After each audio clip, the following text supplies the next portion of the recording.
allowing continuous monitoring of the Soyuz by mission control in Moscow. Two previous Soyuz vehicles incorporated the new digital Neptune display panels, and 7 Progress resupply vehicles have used the new avionics computer systems. The Soyuz TMA-01M vehicle integrates those two systems together for the first time. The new avionics system reduced the weight of the spacecraft by about 150 pounds, which allows a small increase in its cargo carrying capacity. An homage to the Neptune digital display is shown on the crew's mission patch, with the Soyuz spacecraft represented digitally by 1s and 0s.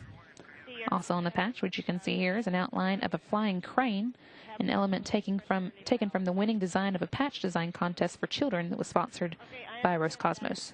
Have to go ahead and strap myself in. Soyuz is 23.5 feet long and weighs 15,650 pounds.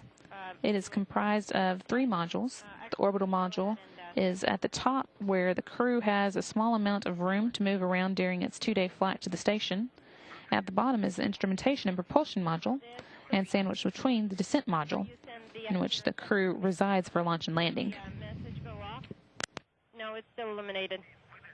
Did you send the CR7? The crew uses the orbital module, sometimes known as the habitation module, during operations in orbit. It includes the docking mechanism, the hatch, and the rendezvous antennas. This portion of the Soyuz separates from the remaining compartments after the deorbit burn has been completed near the end of the spacecraft's mission. The descent module contains personally contoured couches for the crew members during launch and entry and landing. This module contains all controls and displays necessary for critical flight activities, and life support provisions, batteries for re-entry and landing, and the parachutes and soft landing rocket engines to slow the Soyuz just before touchdown on the steppe of Kazakhstan.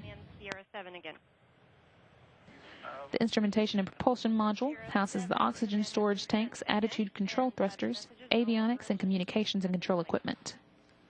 The propulsion portion of the module handles all orbital maneuvers, including those needed for a rendezvous with the International Space Station and the deorbit burn at the end of the spacecraft's mission.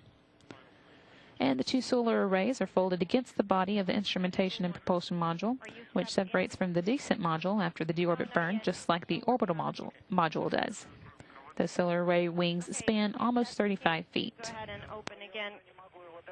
The entire capsule serves not only as a crew transport vehicle to and from the International Space Station, but also as an emergency return vehicle in the event the crew should have to leave the station unexpectedly. Okay, don't worry about it. Disregard.